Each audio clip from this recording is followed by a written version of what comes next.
কোনো সদুত্তর নেই, উনি কিছু বলতে পারেননি। উনি বলেছেন নেক্সট সেশনের আগে আমি এগুলো করে দেবো। আমি বললাম এই সেশন তো দেখতে দেখতে হয়ে গেল, আমরা তো এসছি জুলাই মাসের 22-23 তারিখ, আজকে প্রায় আগস্ট মাসের 12 তারিখ, 20 দিন ধরে তো আপনি কিছুই করলেন না। ওনার কাছে কোনো সদুত্তর নেই।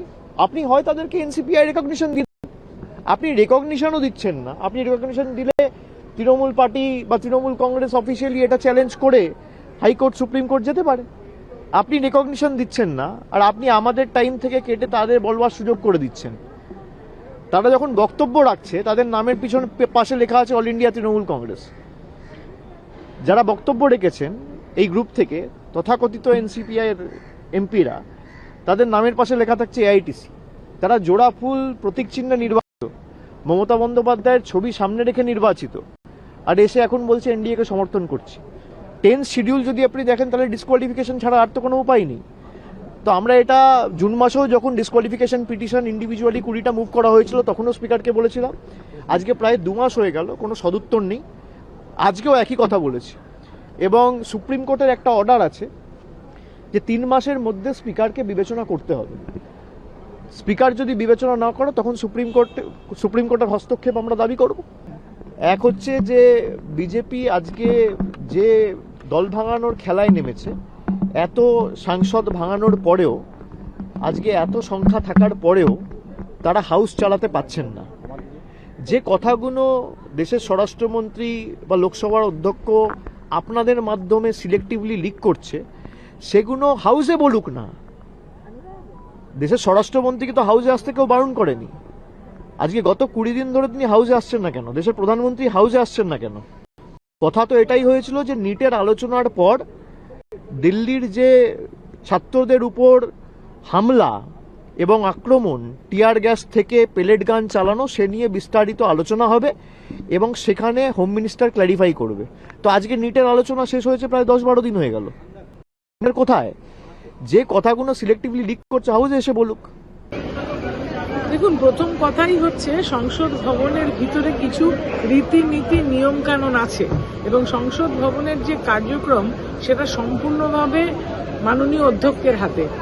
তার কাছে রীতি মেনে, যে আমাদের 10 নম্বর ধারা মেনে 2/3 সাংসদ, যেটা আপনি বলছেন কালীঘাট তৃণমূল, সেরকম বলে কিছু আছে বলে আমার জানা নেই, যাই হোক 2/3 সাংসদ তারা ওই দলটাকে পরিত্যাগ করে নতুন দলে আসবে বলে অধ্যক্ষর অনুমতি নিয়ে লিখিতভাবে আমরা বসেছি।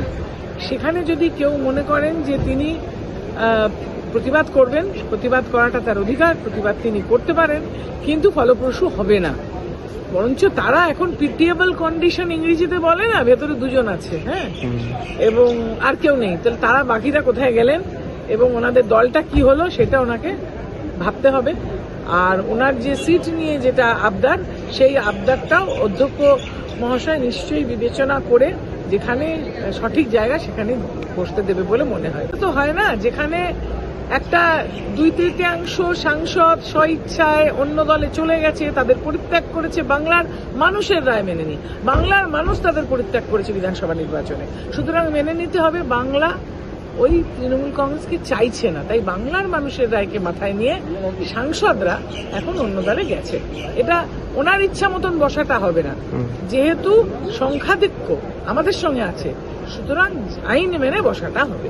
নিশ্চয়ই উনি মান্যতা দিয়েছেন বলেই আলাদা বসার ব্যবস্থা করেছেন, তিনি মান্যতা দিয়েছেন বলেই তিনি আমাদেরকে আলাদা সময় দিচ্ছেন, কিন্তু কিছু তো নিশ্চয়ই লিগাল ডকুমেন্ট যেগুলো ওনারা দেখছেন সেগুলোর একটু সময় তো দিতে হবে। সুতরাং তারপরেই নিশ্চয়ই আলাদা, আরো আলাদা যদি কিছু করতে, এখন আমরা আলাদাই বসছি। নাড্ডার সঙ্গে বৈঠক, কি কি বিষয় আলোচনা হলো? কোনো নতুন কিছু হতে চলেছে? সংগঠনের বিষয়ে কথা হলো?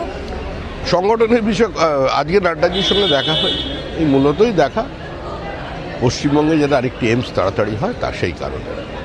তো উনি কি কোনো আশ্বাস দিলেন এইমসের ব্যাপারে কিছু? নিঃসন্দেহে নাড্ডাজি বলেছেন হবে। এটা সম্পূর্ণভাবে স্পিকারের প্রেরোগেটিভ, তিনি সিদ্ধান্ত নেবেন। আমি বিপরীত অবস্থানে থাকা একজন রাজনৈতিক দলের কর্মী হিসেবে এটাই বলতে পারি, তৃণমূল কংগ্রেস নির্মূল হয়ে গেছে। তৃণমূল বলার কিছু নেই, যেটা আছে সেটা জীবন্ত জীবাশ্ম। লড়াই যেটা চলছে সেই লড়াইটা হচ্ছে ওই 1 ডজনের বেশি অ্যাকাউন্টে কয়েক হাজার কোটি টাকা পড়ে আছে, তার দখলদারির লড়াই। কে তার দখল নেই? টাকায় তৃণমূলই টাকা। এখন কারোর সদস্যপদ বাতিল হওয়া, কারোর প্রতীক থেকে যাওয়া, কে নেতা হবে, এগুলো মানুষের কাছে অপ্রাসঙ্গিক।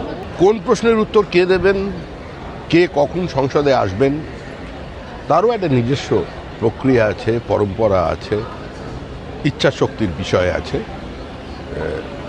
সব কিছু মিলিয়ে মিশিয়ে আছে। বিরোধীরা প্রতিবাদ করতে পারেন, দাবি তুলতে পারেন, কিন্তু তৃণমূল যে ভাষায় রাজনীতি করে এসেছে, যে ভাষায় দেশের প্রধানমন্ত্রীকে আক্রমণ করেছে, সর্বভারতীয় সভাপতিকে আক্রমণ করেছে, গৃহমন্ত্রীকে আক্রমণ করেছে, তো তাদের কাছে এগুলো প্রত্যাশিত। তবে এখন তৃণমূলের বিধায়ক সাংসদরাই তো নিখোঁজ।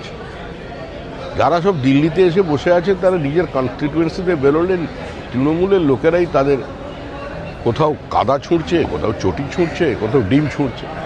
আশঙ্কা করা হচ্ছে যে স্বাধীনতা দিবসের দিন কোনো একটি বড় নাশকতার ছক ছিল। আমরা 80-র দশক থেকে বলে আসছি যে পশ্চিমবঙ্গে একটা সাইলেন্ট ডেমোগ্রাফিক ইনভেশন চলেছে। একটা ধর্মান্ধ মৌলবাদী ইসলামী ফ্যাসিজম সেটা গ্রাস করতে চাইছে ভারতবর্ষকে। সরাসরি যুদ্ধ করে পাকিস্তান কোনোদিন আমাদের সঙ্গে পারেনি, তাই তারা বিভিন্নভাবে চেষ্টা চালিয়ে যাচ্ছে। আগের সরকার তোষণ, মৌলবাদের কাছে আত্মসমর্পণ এবং ব্লক ভোটের স্বার্থে নিজের নির্বাচনী কেন্দ্রকে পাকিস্তান বলতেও কুণ্ঠাবোধ করে। এগুলো তারই পরিণতি। বাম জমানায় যা ছিল সেফ প্যাসেজ, এখন সেফ হোম। লস্করে তৈবার জঙ্গি ধরা পড়েছে, ISIS এর জঙ্গি ধরা পড়েছে, এখন আবার আরেকজন এজেন্ট ধরা পড়েছে। ভারতবর্ষের আভ্যন্তরীণ নিরাপত্তা পশ্চিমবঙ্গের রাজনৈতিক দলগুলোর জন্য, যারা বিরোধিতা করেন প্রগতিশীলেরা, তাদের জন্য কম্প্রোমাইজড হয়ে যাচ্ছে। সেটা আর হবে না। ডিজিটাল ইন্ডিয়ার অংশ হয়ে যাবে ভারত, কি বলবেন? মানে এটা নিঃসন্দেহে একটা আনন্দ সংবাদ। পূর্বতন যে তৃণমূল কংগ্রেসের সরকার ছিল, সেই সরকারের আমলে কেন্দ্রীয় সরকারের বহু প্রজেক্টকে বাস্তবায়িত করতে দেওয়া হয়নি। সেই ডিজিটাল ফাইবারই হোক, স্মার্ট সিটি হোক, আয়ুষ্মান ভারতই হোক, PM বিশ্বকর্মাই হোক, PM সূর্যঘর মুফট বিজলি যোজনাই হোক, এগুলো বাস্তবায়িত হয়নি। বঞ্চিত হয়েছে রাজ্যের মানুষ, বঞ্চিত হয়েছে আধুনিকীকরণের প্রক্রিয়া, বঞ্চিত হয়েছে প্রান্তিক মানুষ। তো সেটা এই সরকারের আমলে হবে না। এখন ডাবল ইঞ্জিন সরকার যুক্তরাষ্ট্র ব্যবস্থার প্রতি সম্পূর্ণ আস্থা রেখে কেন্দ্র রাজ্য সমন্বয়ের মধ্যে দিয়ে কাজ এগিয়ে চলবে।